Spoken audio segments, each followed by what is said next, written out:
जय गुरु जी, शुक्राना गुरु जी। संगत जी, आज हम पढ़ेंगे शिव पुराण में वैद्यनाथेश्वर महिमा। प्राचीन काल में राक्षस राज रावण ने शिव जी की बहुत आराधना की, परंतु शिव जी उससे प्रसन्न नहीं हुए।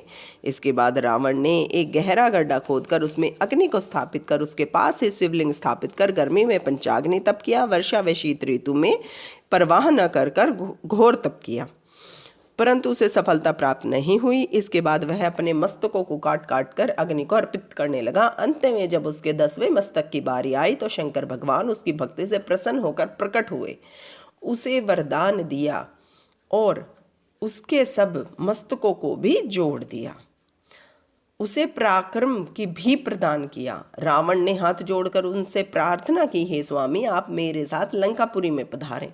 शिव जी ने कहा, हे लंकेश्वर, तुम मेरे ज्योतिर्लिंग को अपने साथ ले जाओ, परंतु इसे रास्ते में कहीं रखना नहीं।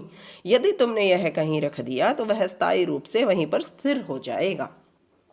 रावण प्रसन्नता पूर्वक शिवलिंग को ले जाने लगा। चलते चलते उसे लघुशंका होने लगी।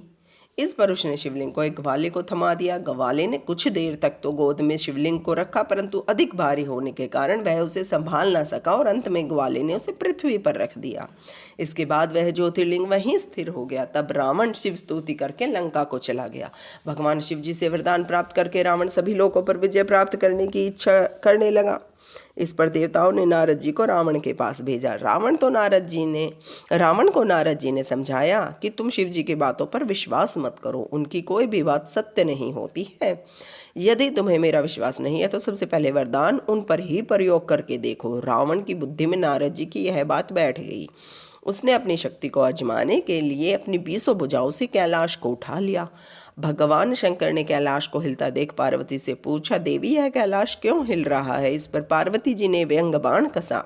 आपके शिष्य गुरु की अच्छी सेवा करते हैं, आपका भक्त रावण ही अपने बलशाली होने का आपको फल दिखा रहा है। इस पर भगवान बोले, शंकर ने रावण से कहा, अरे नीच, इतना अभिमान करना ठीक नहीं है। मेरा अपमान करने वाले, तेरी इन भुजाओं को काटने वाला कोई बलवान पुरुष जन्म लेने वाला है।